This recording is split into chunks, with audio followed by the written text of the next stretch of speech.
Hello and welcome to Bespoke Unit. In this video I'm going to be reviewing a contemporary classic. It's Carolina Herrera CH Men Privé.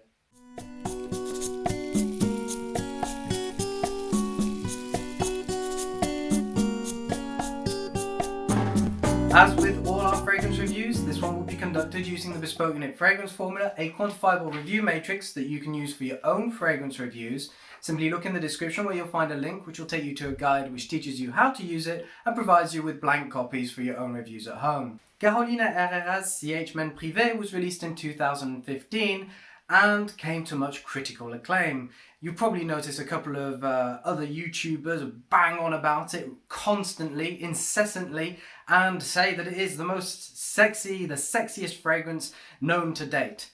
The nose behind it was Camille Latron, who is a perfumer for Puig. It is indeed a very boozy and leathery, gourmand experience, balsamic and all that oriental jazz, and let's get cracking. CH Men Privé opens with a boozy head, which consists of grapefruit, honey and lavender. Often it's described as whiskey, and whiskey, yes, would be a way you could indeed describe this head. However, I would liken it closer to that bitter grapefruit citrus. There's a hint of oozing honey in there, very succulent and sweet, as well as some aromatic lavender that just softens the edge and adds a crisp aromatic sensation. The heart that follows is dominated by some spicy cardamom, and this is nicely contrasted with what I would describe personally as star anise. So you do have this wonderful spicy accord, which is then extended by what I would describe as well as cade oil. Cade oil derived from juniper has this tarry smokiness. Similarly, you probably would detect a couple of aromatic notes, some thyme, some rosemary. These are very, very faint and quite downplayed. In fact, I would say they're more echoes of the lavender experienced in the head earlier. Once you get into the base, that's where the fragrance really begins to shine and reveal its leathery oriental properties. It is dominated by tonka bean, a gourmand and delectable note that's quite sweet, a little bit cloying, but very rounded as well.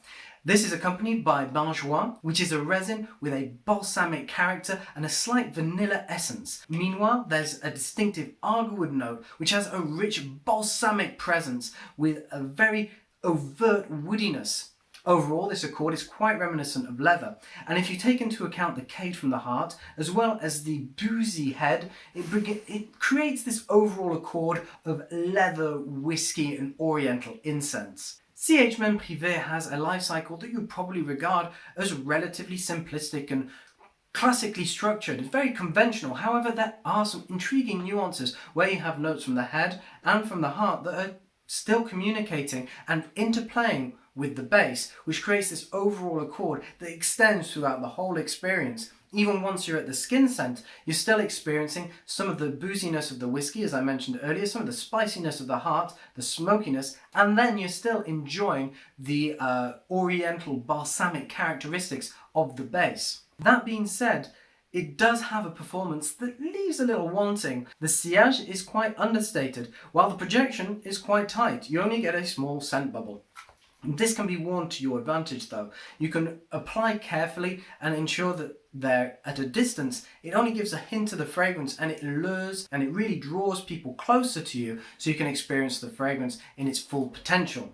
That being said, the longevity is quite short. You only get a couple of hours of really being able to enjoy this fragrance before it starts to fade away to a subtle skin scent. The skin scent is very pleasant, but it feels more like an echo or shadow of its former self. When it comes to the seasonality of this fragrance, it is a distinctively winter fragrance. You can just picture the roaring fireplace, the scotch in one hand, and then the mince pies in the other. It really does have those connotations that are reminiscent of hygge, which is the idea of comfort and coziness and warmth contrasted with the harsh and coldness of outside.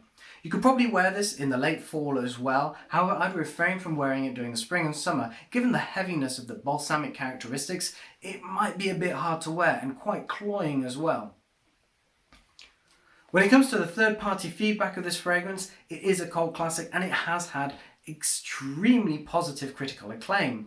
Most people will regard it as a bold leathery scent that is very pleasing indeed. It's very contemporary, it's very modern, it's refreshing, it's enjoyable. Whereas others, the silent, I don't know if they're minority or majority, but there are people that claim that it's a bit sweet, it's cloying, it's basic, it's nice, but it's a little bit too much. From my research, I gathered that this is an equally popular fragrance between men and women. Men love to wear it, they love the smell of it, whereas women seem to quite enjoy smelling it on other men. That being said, it seemed to be more popular among younger women than older women. Older women perhaps found it a little bit too cloying and too sweet, lacked in those subtle nuances and that level of masculinity that they're more accustomed to. This leads me on to the impressions, probably the ways I'd imagine it being worn. First of all, this is quite a young fragrance. It's an easy winter fragrance to wear. It would probably be best suited to somebody in their 20s. That being said, somebody in their late teens. It's quite accessible, so could wear it as well. And people in their early 30s could potentially wear it as well. Older men would probably be best served going towards something like Armani Code or Dolce & Gabbana The One, or alternatively much bolder fragrances like Givenchy Gentleman or even Zoro for men. In terms of the time of day, this is definitely best suited to the evening, and the occasion, this was much more challenging. Given that this is quite a sweet fragrance, very rich with balsamic notes, you would imagine it to be a formal fragrance and somewhat office friendly. However, I'd say that it is, although quite versatile, best suited for casual wear. You could probably, if you're a young guy wearing a tuxedo to prom, you could probably wear this. However, if you're an older guy going to a formal dinner party, I'd refrain from wearing this and I'd instead opt for something else. Even, for example, Dunhill Icon being an excellent alternative. And then when it comes to the masculinity, despite being very contemporary, it is an overtly oriental fragrance with leathery notes. This is quite a strong contemporary approach to masculinity. When it comes to the overall presentation, I'm a bit torn about the bottle. I think that it does have lots of potential, and when you see it in pictures, when you see it from afar, it looks great. However, the top is plastic. Very much so. You do have a nice smoked glass at the bottom, and then the mechanism here for closing the bottle seems to be a little bit flimsy. It looks great, but then when it comes to the actual execution, it's a little bit cheap, to be honest. When it comes to the atomizer though, the atomizer is very good. Nice thin mist. Gives you a wide dispersal, so this applies nicely across a large area. I'd bring it a little bit closer if you want to focus in and get a nice precise application, or you could reach out and get a nice coverage. And then when it comes to the packaging, which I have behind me here, I prefer the packaging to the bottle itself. I think the packaging is very distinctive. It has this very dark, very bold impression. It's reminiscent of classic fragrances, and yet still manages to remain quite contemporary. Then when it comes to the RRP of this fragrance and its value for money, the RRP is quite pricey. You're looking about $75 for 100 ml. Here I picked up 50 milliliters for $58 through an online retailer that you can see in the description below. If you're going to blind buy this, and some say that it is a solid blind buy, although I'm always a little bit wary of that, probably opt for a smaller quantity first, 50 ml, giving you decent value for money, and then if you really enjoy it, why not then take the plunge and go for the 100 ml instead. To conclude, I have here in my hand Dolce & Gabbana The One and Armani Code, two classic balsamic oriental style woody fragrances that are great for winter. That being said, they can be somewhat challenging for younger men. They're quite inaccessible. For example, Dolce & Gabbana The One has a very intense characteristic that can be quite polarizing. For example, my wife cannot stand The One, although I quite like it myself. Meanwhile, you have Armani Code, which is somewhat easier to wear. It's been around for quite a while, and these things are easily recognizable. If you're a younger guy and you're wanting to go towards something like this, but find them perhaps a little bit too mature or too challenging for you, opt for CH Men Privé. It's much easier to wear, it's much sweeter, it's much more accessible. That being said, if you're a mature man and you think that this smells a little bit too young and contemporary for me, you still got these are great options. Otherwise, you could go for classics like Givenchy Gentleman, or even if you want to go crazy, you could go for Aramis or something like that.